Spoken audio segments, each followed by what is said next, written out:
18h, merci d'être avec nous ce matin. Tout de suite, le premier rendez-vous avec l'actualité israélienne. Mais avant cela, nous allons retrouver nos amis de Radio J à Paris et Ilana Ferradian. Radio J, le journal en direct de nos studios de Jérusalem. Et oui, à Jérusalem, nous retrouvons notre correspondant Olivier Granelik. Bonjour, Boker Tov Olivier. Et on commence ce matin par une affaire d'espionnage. La police israélienne qui aurait utilisé le logiciel Pegasus pour espionner des hommes politiques israéliens. Oui, bonjour Ilana. C'est une affaire qui fait la une de l'actualité israélienne ce matin. En effet, selon le journal Calcaliste, la police israélienne aurait utilisé le logiciel d'espionnage Pegasus pour mettre sur écoute des téléphones portables de plusieurs hommes politiques israéliens.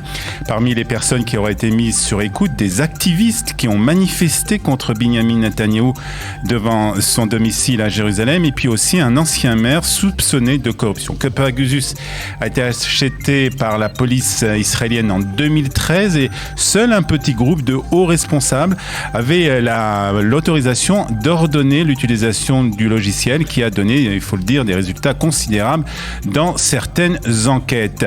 Il semblerait donc que la police israélienne a utilisé ce logiciel sans demander, dans certains cas, l'autorisation de la justice. Alors justement, que dit-on à la police ? Qu'est-ce que la police répond à cela ? Alors justement, c'est pas très clair, Ilana. Hier, le porte-parole de la police a démenti dans un premier communiqué l'utilisation du logiciel.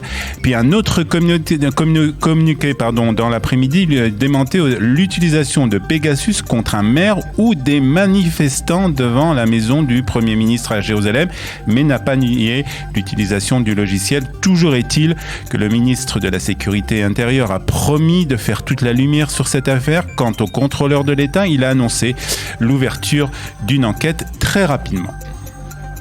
Coronavirus à présent avec le variant Omicron qui continue de se propager en Israël. 530 000 Israéliens ont été testés positifs au virus depuis le début du mois de janvier. C'est ce qu'a annoncé hier le ministère de la Santé. Il a aussi indiqué que 498 personnes atteintes du Covid étaient dans un état grave, dont 100 qui étaient placés sous respirateur artificiel.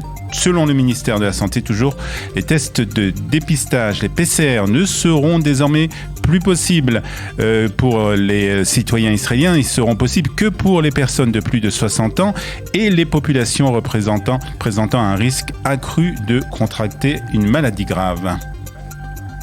Une question demeure, Olivier, comment le reste de la population saura-t-elle à présent si elle est positive ou non ? Par des tests qui seront réalisés à la maison et qui vont être distribués dans les jours à venir. Entre 25 à 30 millions d'autotests vont être distribués gratuitement aux citoyens israéliens à partir de la semaine prochaine. Il s'agit d'une décision conjointe du chef du gouvernement Naftali Bennett, des ministres de la Santé et des Finances Nitzan Horowitz et Avigdor Lieberman. Ces tests de dépistage antigénique donc seront destinés aux plus vulnérables, notamment les écoliers, les résidents des maisons de retraite, les familles bénéficiaires d'une aide sociale et les étudiants de l'enseignement supérieur. Le gouvernement cherche à aider les citoyens israéliens à traverser la vague Omicron, a déclaré Naftali Bennett.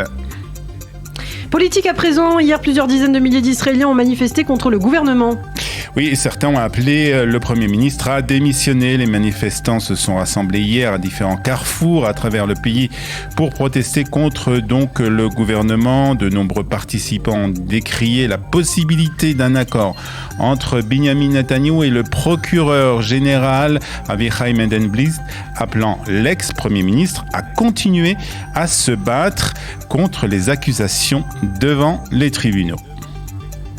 Et puis enfin, pour terminer, un mot de ces 2 soldats israéliens qui ont été blessés hier au cours d'un entraînement. Oui, 2 commandos des forces de défense israéliennes qui ont été légèrement blessés hier lorsqu'une grenade a explosé lors d'un entraînement. Les circonstances de l'explosion n'ont pas encore été définies, mais une enquête sur cette affaire a été ouverte. Puis les soldats de l'unité d'Uvdevan participaient donc à un exercice de routine sur leur base dans la zone de Mishor Adumim, près de Jérusalem, lorsque la grenade a explosé. C'est ce qu'a indiqué Un porte-parole de Tsahal, les soldats blessés ont été transportés à l'hôpital Hadassah de Jérusalem pour y être soignés. Cet incident survient quelques jours après que 2 officiers, également membres de la brigade de commando de Tsahal, ont été abattus un par un autre officier dans un cas de tir à mi après que ce dernier les a pris pour des suspects armés.